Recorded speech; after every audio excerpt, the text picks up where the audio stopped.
Well, hi and welcome to Glitch 2600, and this is happy hour. For a second, I popped up the Geek Out window because, that's one of those days I meant to switch it beforehand and didn't do it. So, such is life. So, what's a Geek Out? What's Glitch 2600? Well, first of all, you should probably know who I am, and I'm Brian, aka Glitch, your friendly host through all things geekery. And for the happy hour, we just do the same stuff we were doing in our Geek Out, where we answer all of those Q&As, little tips and tricks and geek questions that you have on photography, videography, computers, and mobile devices and all that fun stuff. And then we add refreshments, aka alcohol. And in this show, we could also talk about craft beer. Not only we educate on our past happy hours, but I also help with a group called Wine Styles, and I help with their other post called Boozy Banter. So if you're looking for a really cool podcast, you can catch alcohol and different parts there. So we're focusing our channel a little bit more on the geekery, but we still like our craft beer, aka the Iowa craft beer. So if you're back, say hi. If you're not, well, then you found a better party to go to. So today, instead of popping stuff up like we normally do, we're going to keep this low key because we are getting ready to move to the upstairs studio, which the happy hours and stuff might still operate down here in the bar studio, but most of our other shows are going to start taking place here very shortly in the tech studio, mostly because if I bring kids or anyone else on here, I don't know that we should always have the alcohol in the background. Let me know if you think that I'm wrong. If there's something different, then let me know. But otherwise, like I said, you can still ask your tech questions. I'm just going to enjoy a drink while I answer them now.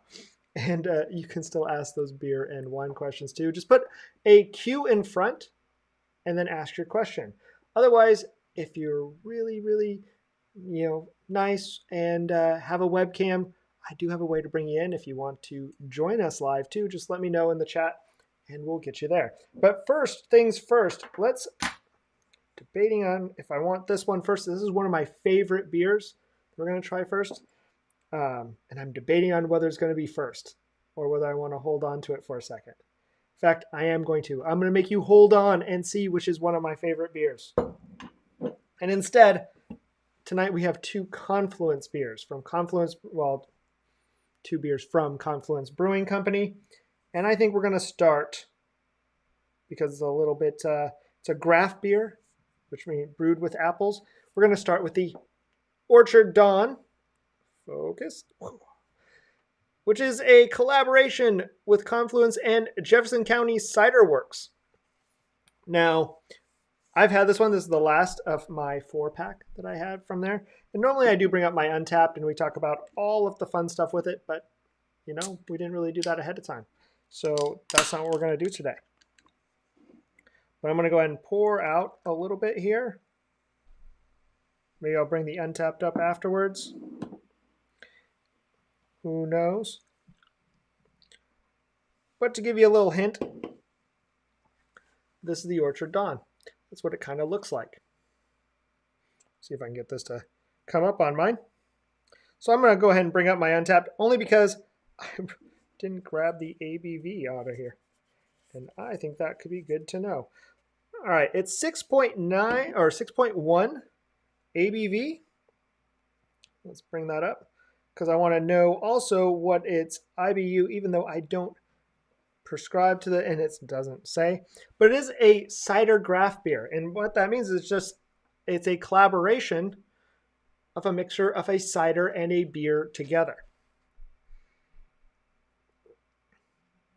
That's pretty much what graft beer is. It's kind of like when you have a rosé with wine, there's a few different ways you can make a rosé. So, you have your reds, you have your whites, and rosés fall somewhere in the middle. Well, one way you can make a rosé, and the common way is instead you just leave the grape skins in with the wine a little bit longer, or not quite as long as for a red, but longer than you would with a white, and it'll start to pick up the redness from an ore, you'll start to add a little bit of a blend to get that. Otherwise, what they'll do is they'll take their white wine and the red wine and blend them together. Well, that's what a graft beer is. You know, a graft beer is taking another type of beer with a cider and kind of mixing them together. And that's how you end up with a graft beer. If I'm wrong, correct me. But as far as I know, that's what I am. And if I say it with enough authority, it must be true, correct? But if you're on the happy hour and you're new here, say hi. Let us know what you are drinking tonight. And again, you can still ask those geek questions if you don't feel like having a drink yourself. But I'm going to say, I actually enjoy this. It is closer to a sour, and sours get a bad name. Sours just mean that they're tart, not that they're actually sour. You know, it's not like they've gone bad. I think when you hear the word sour, you instantly think of something gone bad because you think sour milk. You don't normally think sour as in like sweet and sour, you know, chicken, which is great, you know? But in beer, a sour really normally means tart. That makes you pucker for it. Well, this graft beer, being a little bit of cider, a little bit of beer, is almost more like a sour to me. And that it makes you want to pucker a little bit, but instead of puckering up front, it's a lot farther back here is where I get that, which is kind of when you have a cider and those kind of tartar ciders, those ciders based more on those green apples as opposed to the red apples, you know, you tend to get it a little bit farther back. So that's what this is. It's like a sour that's not making me pucker up front. And I'm not going to say pucker back because that's going to make this not kid friendly. But no, I enjoy that one. It's pretty good. It's better when you're out during summer. To me, they released this one a little late in the year. It was still warm, but it wasn't super warm. And I think if this was released in a July, maybe even August part of Iowa summers, when it gets really, really warm, this would have done even better because it is one of those that, to me, works really well on a hot day. I can handle those kind of tart a little bit more on it. It's kind of like having lemonade, but it's like a Mike's Hard Lemonade that's grown up a little bit more. I need that refined Mike's Hard Lemonade. But again, if you have questions, you want to ask, by all means, please feel free to ask them. Don't make me just talk to myself as I drink because, you know, I could do that in a bar, but I'd rather do it with you guys. If you're catching this on the replay, you can still let us know what you drink. Love to know. Always pick up new ideas, new things to try. If you still have those tech questions, you can also ask those on the replay. You know, if you're watching this, it's a month later. It doesn't have to be this month. It will notify me. I will see that and we'll post it in and I'll tag you to let you know, or I'll send you a message to let you know that we answered your questions live on the air. It only helps me out because the more cool techie stuff I get to try is the more toys I might go buy and mess with. That's the whole reason why I have an Android, is because we were doing so much Apple stuff that I wanted to make sure that we were catching the Android users. And I'm a Microsoft certified tech, so I pretty much feel like I already have the Apple stuff or the Microsoft stuff handled. But let's talk on the next beer. We'll just kind of fire through them because if you guys, you know, we don't have to be on the stream forever because really I've got a pinball table and I'd like to go play it some more. I did an update. So if you haven't done it yet, if you do have pinball tables yourself, Stranger Things came out with an update, which is really cool. Stern's doing this thing down through, and they're known for making these kind of music app, or music, not app, but music-based pinball machines. They have a Led Zeppelin one now. There's Aerosmith. There's all sorts of different ones that they come out with. And they've started doing with some of their newer pinballs, which are neat, between Jurassic Park and Stranger Things. And the cool thing with Stranger Things, it has really cool music in it. Well, Stern has come out and added DJ mode to a lot of their games, which is fun. If you press and hold both sides on most pinball tables when you boot them up, you can unlock certain features. Even after they're booted up, if you press and hold both of the flippers for an extended period of time, you can normally unlock in modern ones competitive mode, regular, there's lots of different modes inside. The cool thing is with some of the Stern ones, you can now unlock DJ mode. And all it does is allow your pinball machine to now be the DJ jukebox of all the cool music that's inside it. So if you have Jurassic Park, you get to listen to all the cool Jurassic Park music. If you have Stranger Things, it means you get a little bit of a kickback to some 80s style music and some fun little plays there. Also, it takes a lot to get to be a pinball wizard per se.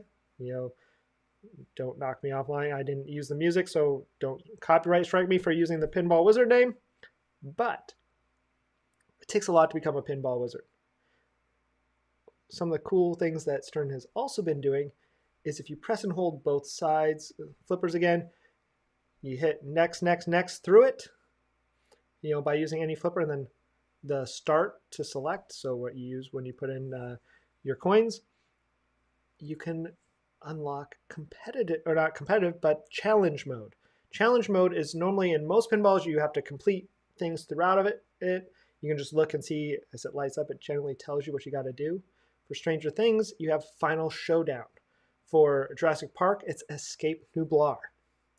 Well, if you haven't made it that far, you haven't, you drain out before you can get to those ones. If you press and hold both, right before you make it to that new DJ mode, you can make it to challenge mode, which lets you play the final challenge of the game as if you made it all the way through the pinball table, and you can give it a shot.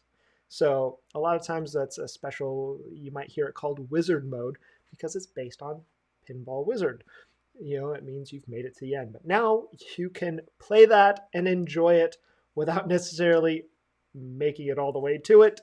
So it's kind of like playing the last boss level on Mario and being able to, if you remember the original Mario games, if you did the cool little trick, you could teleport from level 1 to the final level and essentially beat the game. You can do that with a lot of Stern games now. So now you know a little trick. Press and hold both flippers for a bit of time, and don't tell your local arcade I told you that trick. But let's move on to the second beer that we're going to talk about. Oh, you know what? It would have been smart if I would have turned it around a little bit. Yep, I'm going to spill a little, but it's okay, because I've got my handy dandy napkin. I actually opened it, and I want to tell you a trick when it comes to hazies. So this is a hazy, and it's sat for a little bit. So when you have a hazy, a downside is that it'll settle and get sediment down in the bottom.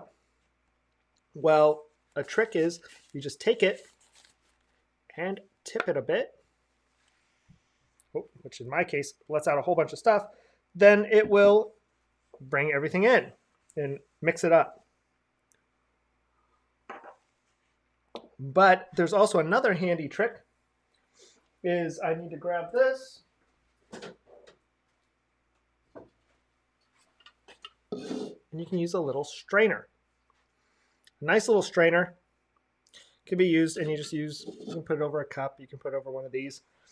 I'm not going to use that. I'm actually going to use my cup, because you can always strain it out too. Otherwise, all you'll get is a little bit of sediment at the bottom, which is edible.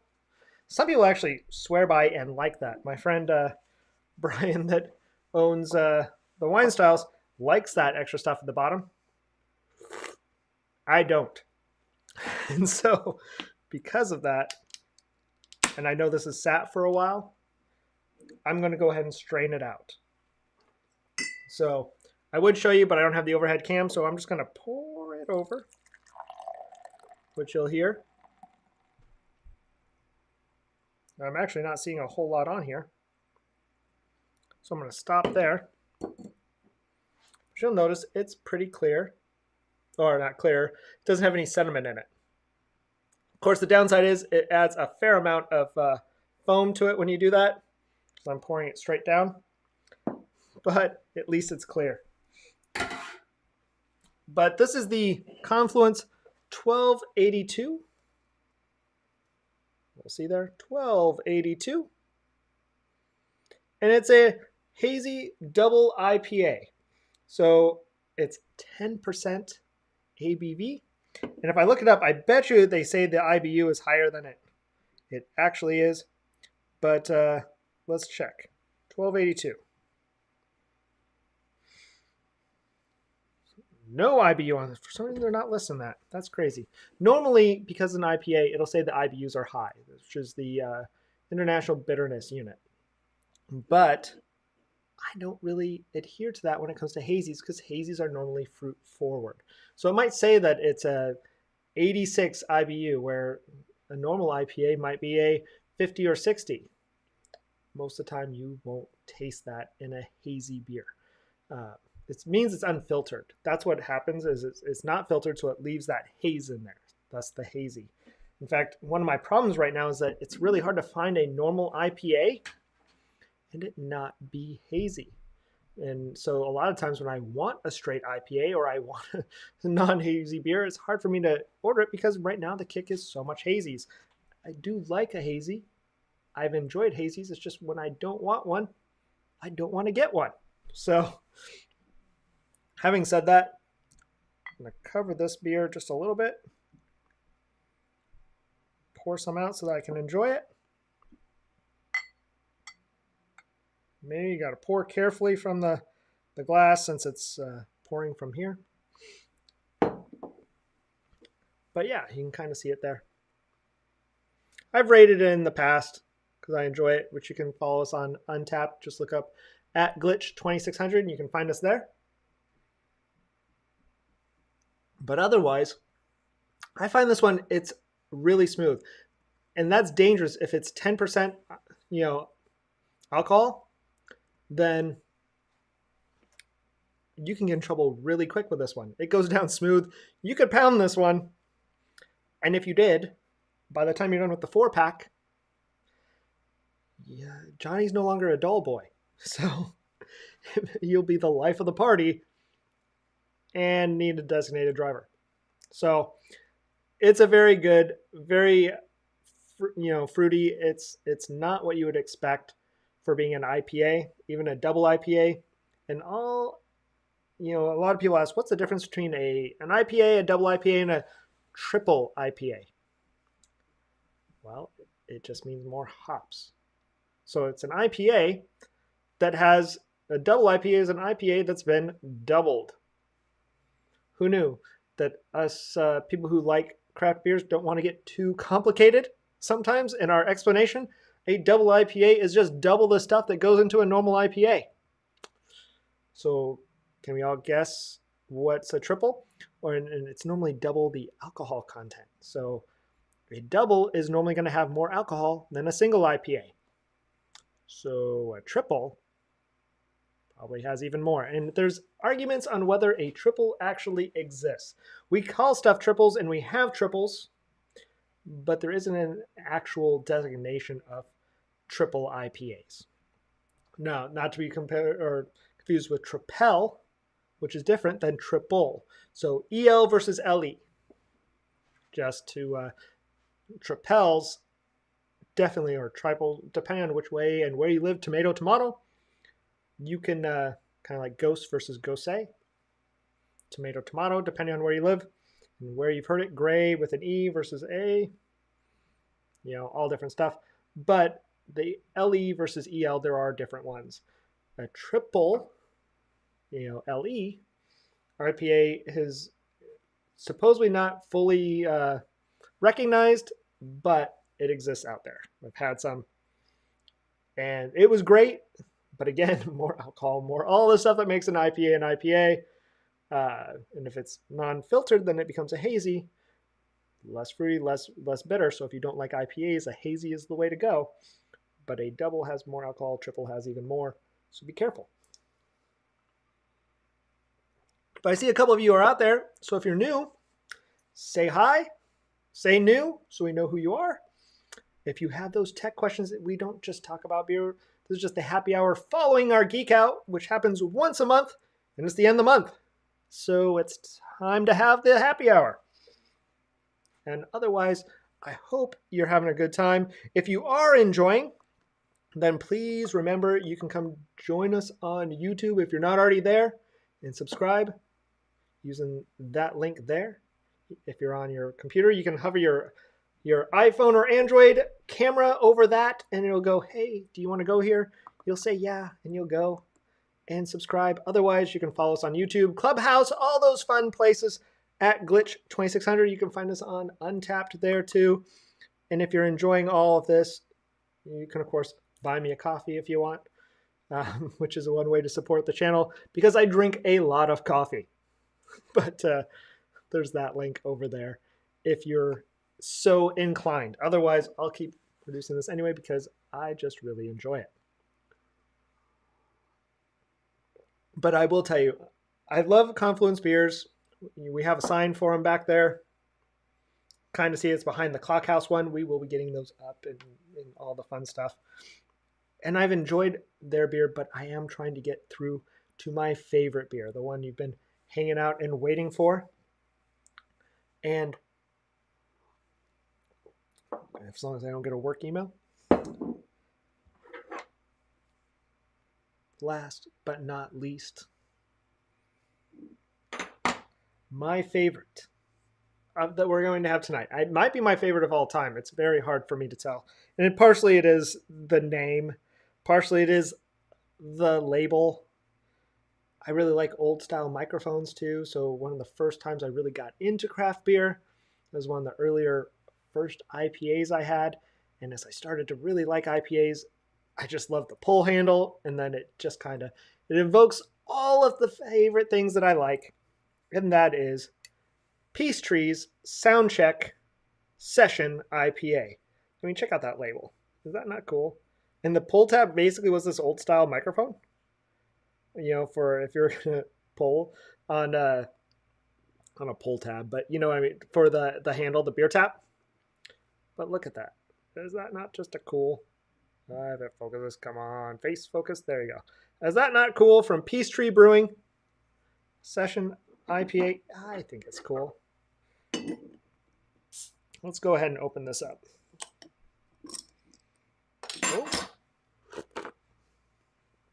Oh, well, I had to do that. I must have shaken it up.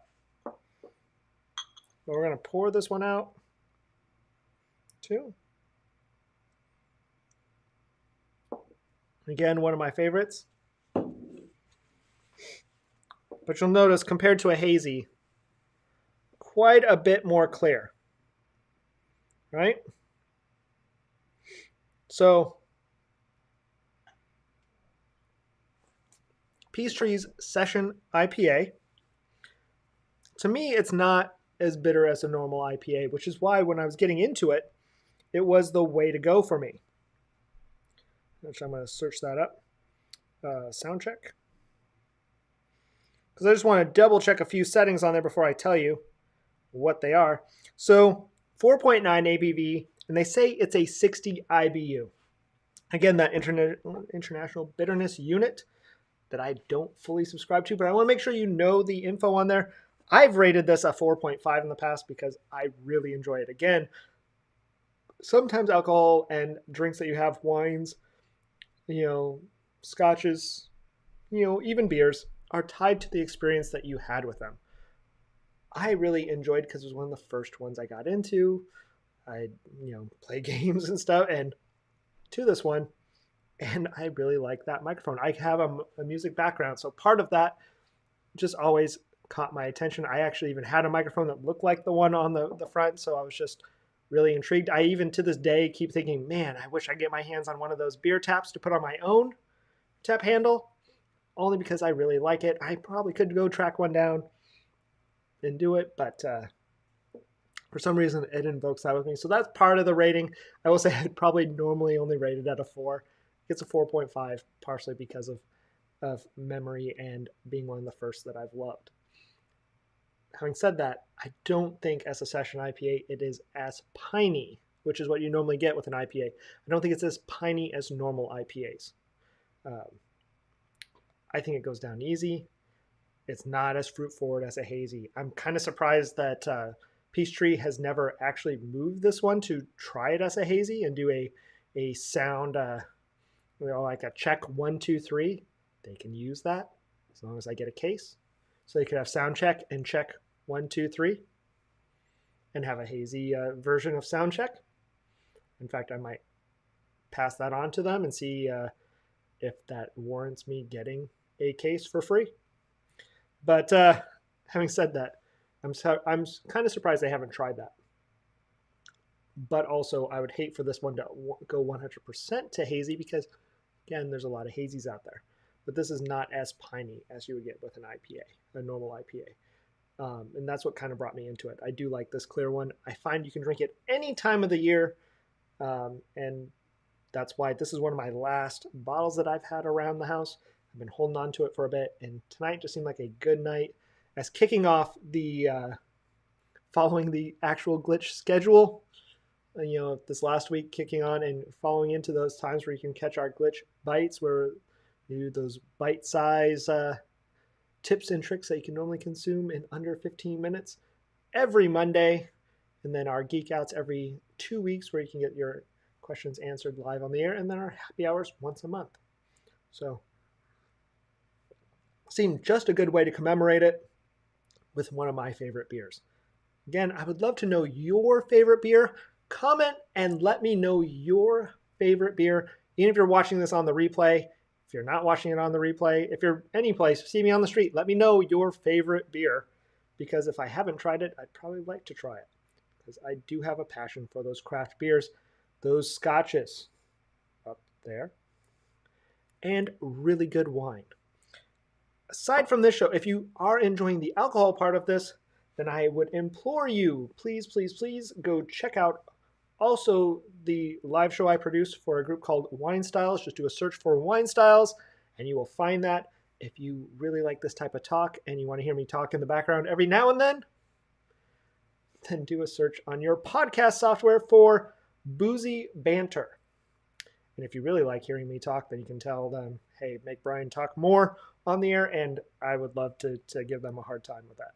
So, having said that, if you guys don't have questions tonight, I want to get back to my drinking. I'm really glad you guys jumped in and joined me, and I hope you'll catch me for the next, bite and Geek Out. We'll be posting those a little bit earlier than we did today. We wanted to get everything up, and kind of the month got away from us, but we'll be posting up the next Geek Out here within this next week, so you can plan way ahead of time. Well, actually, it'll be the end of next week because YouTube and Facebook only let you go 7 days out. So look for that next week. You'll get that notification way ahead of time, especially if you subscribed and clicked the bell to be notified. Then it'll let you know when we're going to go live with our next Geek Out. But otherwise, I enjoyed talking with you guys. I hope we catch you back on the next one. Don't forget to subscribe. Bye.